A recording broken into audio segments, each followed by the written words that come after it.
How are you doing? This is Stephen Ruckman with Merk Farms and also Hunting Land Advisors, but this will be posted mostly through our Merk Farms market. I just wanted to give a brief introduction. Going to start cutting some video blogs on the hunting lease market. There is it just continues to get more and more interest from hunters. Hopefully we get more and more interest from landowners. That's really where I come in. But just want to give a brief overview, cut the first one, say a little hello, and then hopefully set the stage for many more. This is going to be a video blog basically for our members as part of our membership to look at the properties, and also this blog, and hopefully we'll have guests and some things like that. But we'll spend a lot of time answering your questions on hunting land and hunting lease markets. But to begin, my name is Stephen Ruckman. I've been doing this about 10 years now. I've got a bachelor's and a master's in criminal justice. I've got a small but dissertation on human resources, basically doctorate, that I'll probably never finish. I just got too busy with business and also being a dad. I'm a father of 4 kids, between right now at this video, between 4 and 14. So I'm really looking forward to it the next 3 to 5 years. Probably have a few of them go ahead and get involved. Several have expressed interest. So hopefully have some help coming soon, even among my own family. But this blog, Merk Farms, basically started it probably about 10 years ago. A lot of people want to know how. Well, I had a family farm, actually my grandfather's farm in southern Indiana. There's actually a Merk Lane sitting in Harrison County, Indiana. And I grew up hunting that place, loved it, loved it, loved it, even though I grew up in Florida.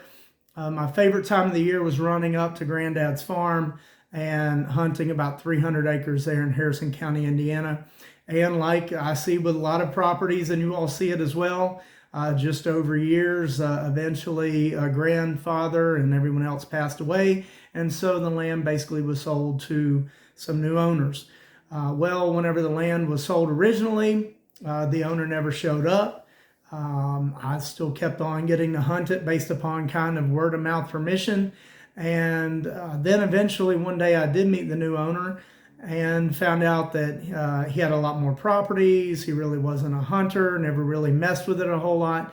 So got to know him a little bit more. And then I said, well, let me hunt it. And I hunted it a couple years, ended up, next thing I know, probably 3 to 5 years. Next thing you know, I've had 800 to 1,000 acres of land that I could hunt on. But what I found, like a lot of hunters, I don't know if you fall into this as well, but I found the same 40 to 80 acres that I really like to hunt.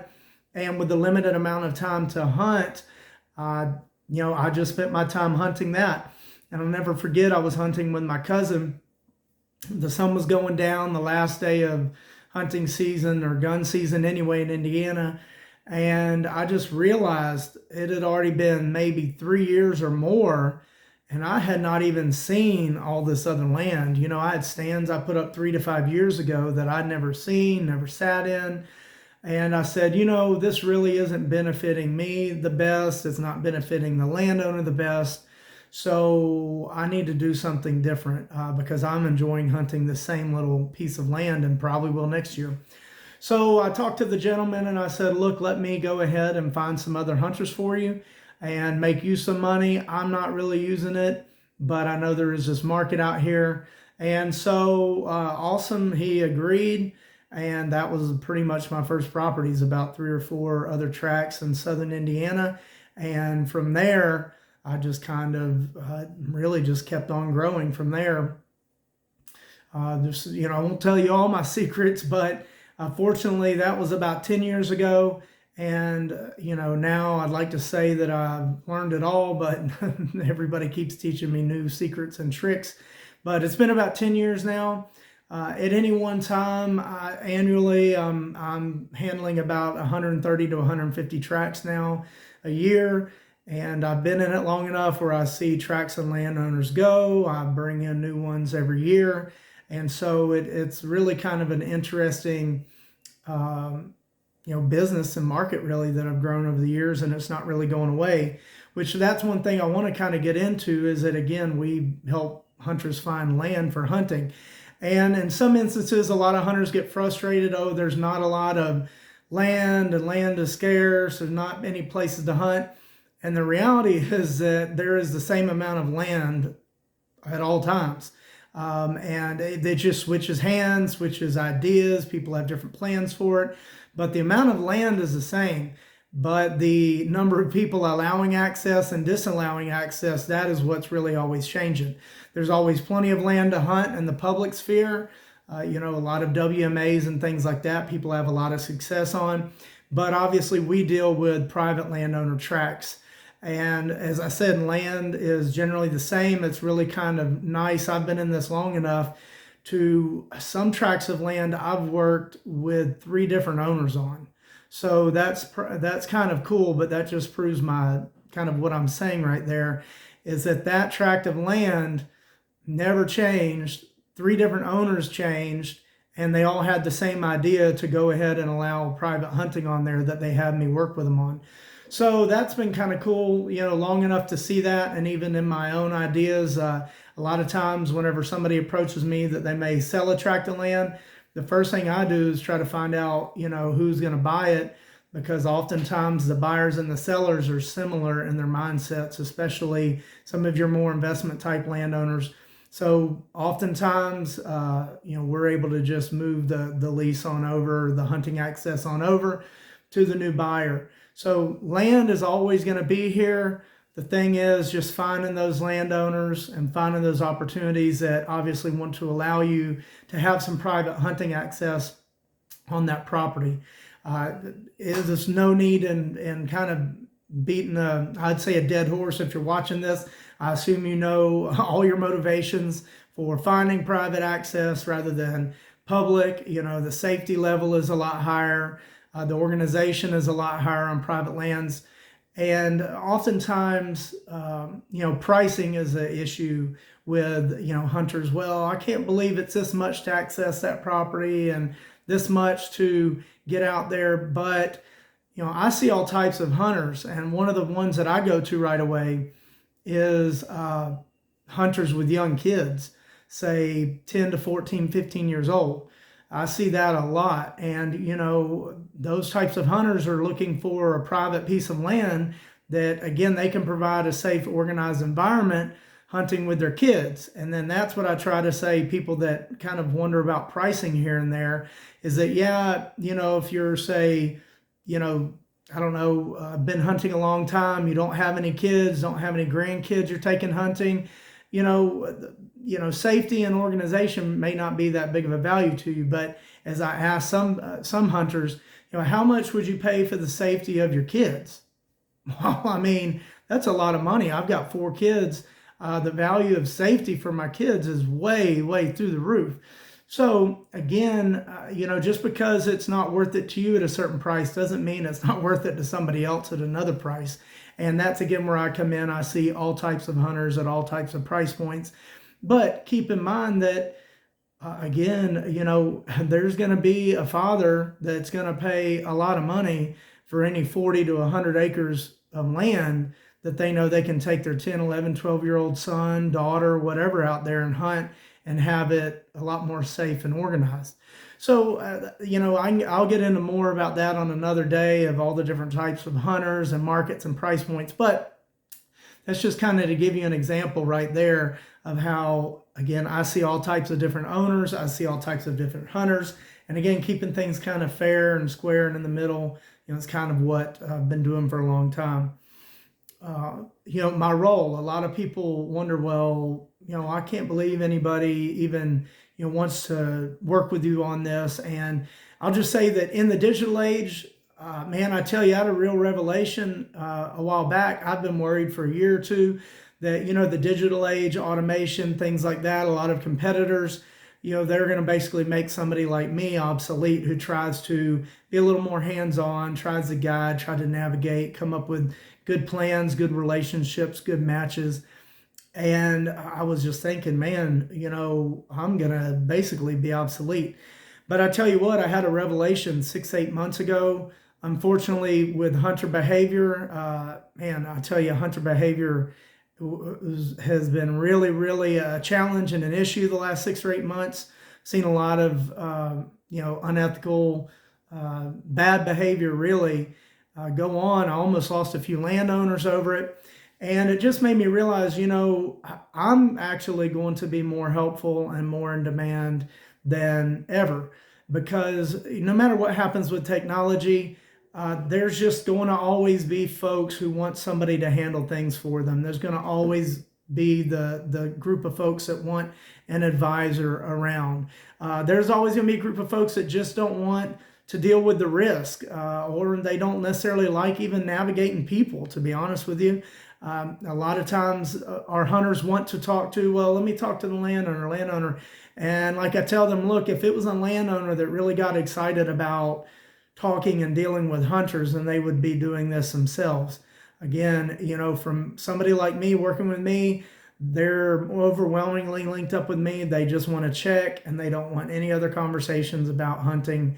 They just want to check. They know there's a value there. They want to check and then not ever hear of it again.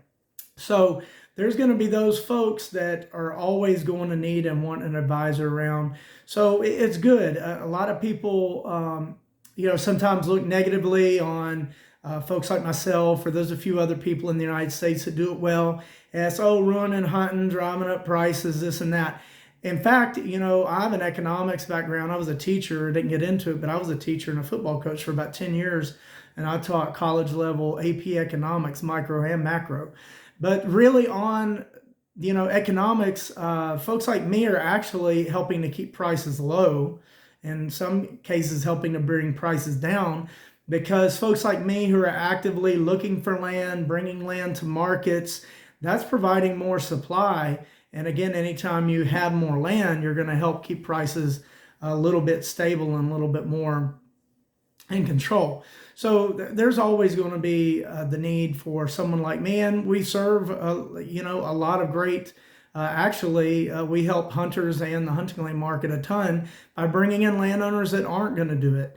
The landowners I work with, they're not going to do anything with hunting at all other than call the law and keep people off of it. So somebody like me helps them understand it, gets it organized, advises, and then we get it out there and we get hunters on there. Hunters get more opportunity, the owners get the money, and then it's a sweet spot of how they like it. So that's a big rundown of kind of my role as far as the landowners go. On the hunting side of things, it's pretty straightforward. Get it out there to hunters, try to get good matches, try to get good stable matches. One of the biggest things with hunters, at least as far as with me as well, we want to be able to have it for a long time. We want to be able to stay there. Yes, absolutely. That's what I prefer as well. Also, we get a good match in place and just keep it there. Usually, and a lot of people want to kind of mess with pricing a little bit, especially to say, oh, well, I'll be around a long time. Well, I don't know, and there's no enforceability of that. So in principle, those members that, kind of are able to watch this, I don't mind giving some inside information, but generally, overwhelmingly, try to keep prices the same for who's on there while they're there. Most of the time, I don't really price change until an opening, which a lot of people keep their track 1 year, 2 years, 3 years. I think some are up to like 5 years or more. And again, with really, really stable prices. Now, again, sometimes those things are out of my hand, just an inside story. I had these guys, I think like $6,000 they were paying for their lease. And I don't know if they're friends or whoever, but, words kind of got around to some other types of hunters. And the hunters contacted that landowner with $10,000. So even kind of, I didn't even realize the value had gotten up that much for some hunting groups. And again, the owner just sent them right back to me and basically, gave me the kind of rundown of, hey, who's there has been doing a good job, but, they need to pay this much money, or they wanted me to move on and collect the bigger check from the new group. And, talk to that group that was there, and, $4,000 increase is kind of, that's a lot. And, they didn't want it, but they kind of, they understood, and, there's really no way to do anything else.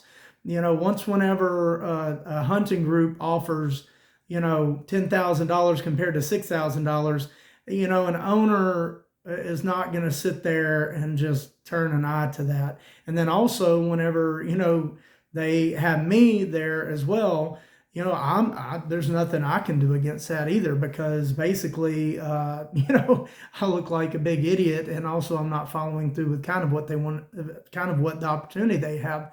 So, as the hunter side, try to get it out to the market, try to keep it stable, try to find new lands, try to keep the price fairly reasonable with what I know is going on in the market. And again, though, as I say, I can't make it, and we can't make it so cheap that we basically sow the seeds for, future drama or future, silliness. So again, with the pricing, try to keep it fair, but try to keep it stable to where, as I say, look, we're all in a good place.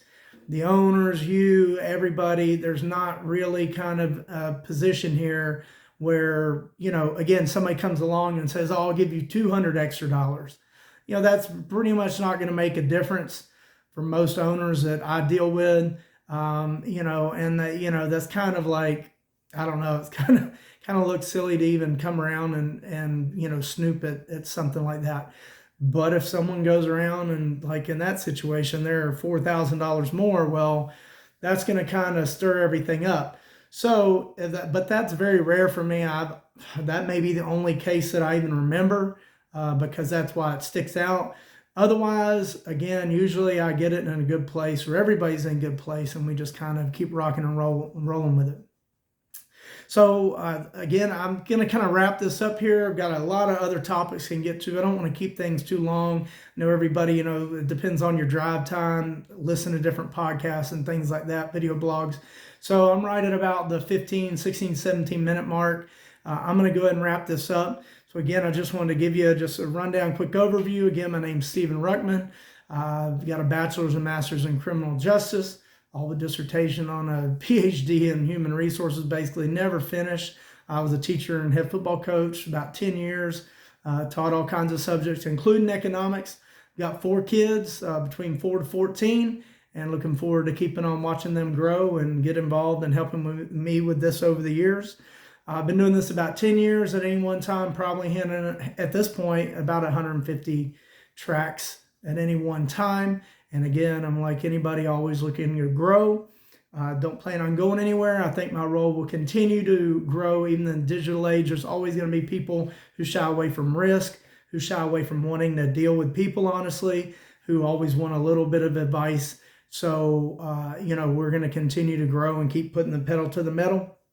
And again, we're going to keep on finding land, try to get out to you, try to get out at a good, solid, strong price, a price that leads to stability for us all. So this is Stephen Ruckman, looking forward to future video blogs. And again, we'll continue to grow. I'll answer your questions.